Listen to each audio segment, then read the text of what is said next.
This tutorial is part 2 of adding content to our course. We've come back into our Chemistry 3 course and we click on General. We can still add our posts, and as you can see here, there's been some activity since the last time we were together with it. But now we want to go over to our class notebook. If you remember, the class notebook is where we add the content for our course. And when it opens, just open up this little chevron in the upper left corner and you'll see again we have our welcome, lesson 1, lesson 2, and we can continue to add to those. But now we want to start building the content inside our course. So we make sure that we've clicked on welcome, and we are at welcome. We click on the page and now we can start adding content. Usually, especially since it's the welcome, you want to have some type of a video or some type of an audio file that the students will be able to listen to with you, especially in that welcome, because you want the students to feel like they are welcome to your course. Now, to add an audio file, you just go to Insert, and you'll see you do have an audio link. One word of caution with this: you can only have one audio source at a time on your computer or it won't work. So just make sure you only have one source. To record is simple. You just click on this audio, and now we are in the process of recording. So welcome to our Chemistry 3 course. It's wonderful to have you be a part of our course. Thank you so much for being here today. Then we come up and we click Stop. Now you'll see that it's rendering and it is now completed. In order for you to listen back to your audio file, just click on this audio recording icon and you'll have a little play triangle in the upper right hand corner. When you click it, it will play back for you. So now you have an audio file. Your students on their end will see this audio file, but when they click it, it needs to download in order for them to listen. It doesn't work quite the same way on the student's side, the class's side, as yours. Now, if you would like, after this point, you can just come in and then you can start typing. Now, the one thing to remember when you're setting up your course content is that because the students can't see you face to face and they're not working with you face to face, everything that you put into your lessons needs to be in a logical progression, and you need to steer the students to where you would like them to be able to go. So just keep that in mind, that it is a very different environment than that face-to-face environment. So spell everything out as it goes along. Some people prefer to use, like, say, Roman numerals or numbers or letters in order to sequentially place their content on their page. So right here, this was adding content, and I'm just going to type in some garbage text here, and there we go. So it comes in like this. Now, you may also want to put a video on your page. The videos are very, very nice, and I obviously endorse wanting to have videos on the page because it really does put that human factor into the online lessons. The only problem we have is that we don't have the capability of directly recording right onto our page. We need to have a different way that we can record. You can record through the camera that's on your computer, or you can upload your files to YouTube and you can embed that video directly into your page here. And I'll show you how we do that.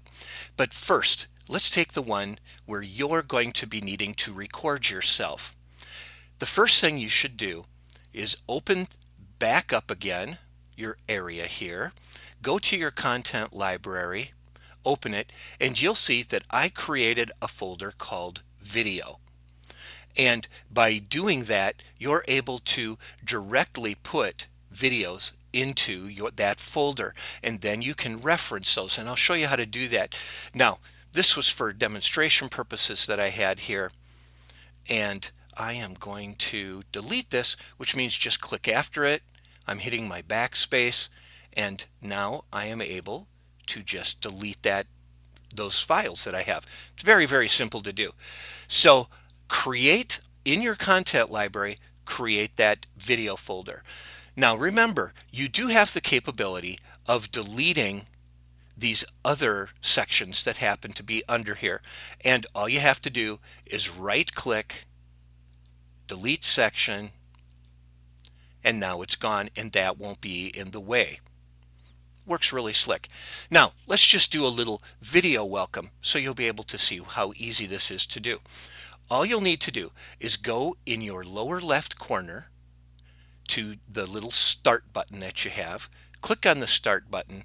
You can just start typing in camera and it'll automatically bring up the camera app.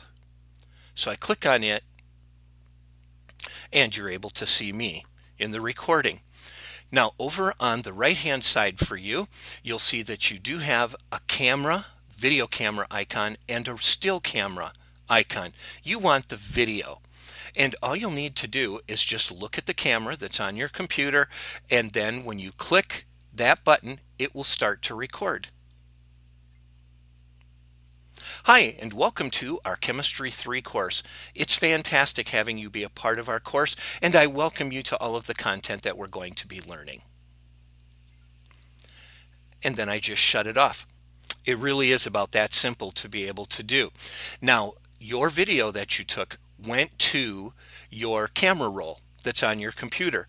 So I'm going to exit out of the camera. I can just come into my video folder right over here. I'm going to insert, file. I'm going to choose my file. Camera roll, you'll see we have right there. And it probably put it down at the bottom. Yes, it did, right down here. Now, before you bring that in, you may want to click once on it, wait a couple seconds, click twice on it, and you can change that name to Welcome Video. There we go. I click it, I go Open, Insert, and then you just wait for the video to upload. Now, do keep in mind the size of your video is going to make a difference on how quickly it'll upload for you. But now the students do have in their content, they have the video that you just did. So that'll be saved in there. So let me show you. I can go back to the welcome page. Now when I go to my content library video, there's the video. Now remember when I said just a little bit ago, you always want to direct the students to where they need to be. If you're doing a video in that fashion, that would be a good time for you to enter into here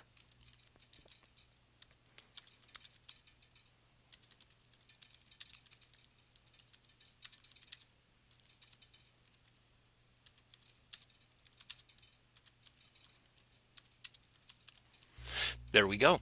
Please go to the content library and watch the welcome video so the students know that that's what they need to do. Let's say that you have another video that you would like to directly embed on your page. It's super easy with YouTube. So if you have a YouTube account and you feel comfortable uploading your videos there, that would be fantastic. This process works the exact same way. But let me show you how easy it is to put a video in here so the students don't have to click and go right to YouTube. First, I'm going to open Chrome.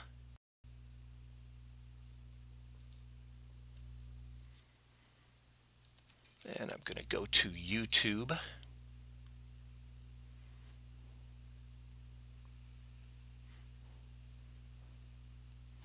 So we can have any video that we would like to be able to have. You could go to anything that you would want to be able to use for a student. So let's say that we're going to be we'll go to Teams. There we go, Microsoft Teams. And this would be your welcome video, for instance. All you need to do is click on that link, copy the URL at the top, go back to Teams, and are you ready for this? I'm now going to do a Control V to paste it. There we go. Now my video is showing up right on the page. So if you feel comfortable uploading your video to YouTube, that is definitely the way to go because you can actually embed that video directly onto your page. That works great. And if you want to stay, if you would really like to stay in the content library, you can definitely do that if you would like also. I'm just going to Control V again, and it will put the video directly into the content library also. So it's whatever approach there works best for you. Definitely use that approach. But then you can continue to add your content to your page. So let's come down. See, this is nice because this also keeps your students from having to go over to the internet and be able to look at other resources that you may want to have them go to. Everything is embedded directly onto your page. So let's say, please go to this page to learn more about Teams. So let's say that you've entered a bunch of your content on the page. That's all up to you. And you would like to make this a hot link to be able to go over to this site. If you remember, what I had just done was I just copied this URL. So I know that I already have that in my clipboard. All you have to do is highlight whatever it is that you would like to be able to make a hot link, and then you just go up to Insert Link, and it even tells you which text is going to be the text that you just highlighted. I do a Control V again. I put that in there. I click Insert. I have now created a hot link, so the students will be able to click on this and it will take them directly to the page that you would like them to be able to go to. So you have a lot of flexibility as you build your course. You have the content that you would like to enter, plus you also have the video capabilities, audio capabilities, and you have linking capabilities.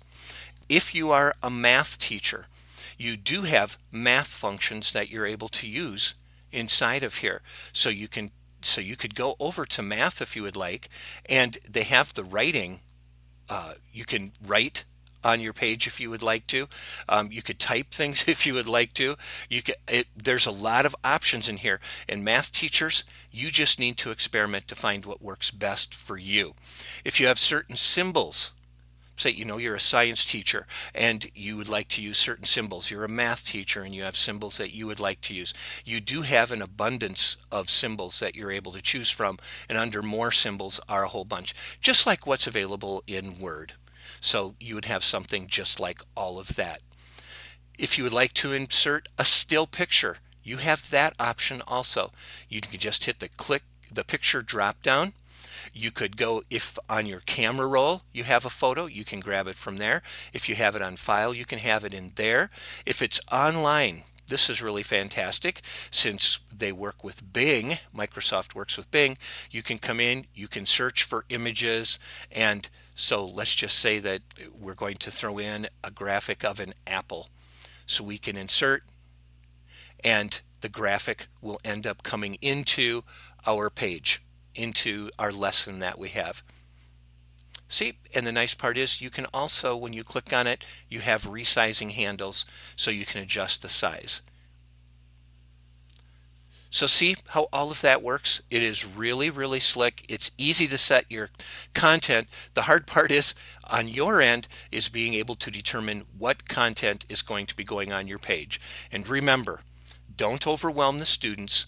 Keep a very restricted environment where you're not just throwing a whole bunch of content in there, and just logically think through the process of entering it on the page. This right here is just me throwing it on here for demonstration purposes. I would never set something up like this, but it does have that logical progression going down the page, so you can add whatever you would like.